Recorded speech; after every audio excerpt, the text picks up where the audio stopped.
Viewers, গেল 27 জুলাই চরকিতে মুক্তির ঘোষণা আসে তাণ্ডব সিনেমার। এরপর মুক্তির ঘোষণা আসে উৎসব সিনেমাটির। এবার ঘরে বসেই দেখা যাবে ছবি দুটি। আগামী 7 আগস্ট থেকে চরকিতে দর্শক দেখতে পারবেন ছবিগুলো। সো ভিউয়ার্স, এবার দেখে নেব আজকের শোবিজ লিড স্টোরি। এখন থেকে এটা হলো একটা জেলখানা আর আমি হলাম জেলার।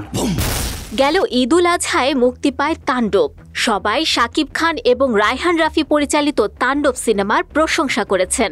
চরকিতে মুক্তির ঘোষণার পর থেকেই দর্শকরা অপেক্ষা করছেন সিনেমাটি দেখার জন্য। আগামী 7 আগস্ট থেকে চরকিতে দেখা যাবে ফিল্মটি। চরকি কর্তৃপক্ষ জানিয়েছে 6 আগস্ট রাত 12টা 1 মিনিট অর্থাৎ 7 আগস্ট থেকে সিনেমাটি চরকিতে দেখতে পারবেন দেশ বিদেশের দর্শকরা।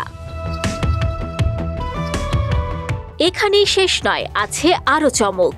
দেশের ওটিটি প্ল্যাটফর্ম চরকিতে মুক্তি পাচ্ছে উৎসব। 7 সপ্তাহ ধরে চলছে দেশের মাল্টিপ্লেক্সগুলোতে। তানিম নূর পরিচালিত সিনেমাটি দেখার আগ্রহের কথা জানিয়ে আসছিলেন সামাজিক মাধ্যমে। তাই একই দিনে এই প্ল্যাটফর্মে আসছে উৎসব। পরিবার ছাড়া দেখা নিষেধ স্লোগানের উৎসব সিনেমাটি প্রেক্ষাগৃহে এক করতে পেরেছে পরিবারের সব বয়সী দর্শকদের। সিনেমাটিতে অভিনয় করেছেন এক ঝাঁক তারকা।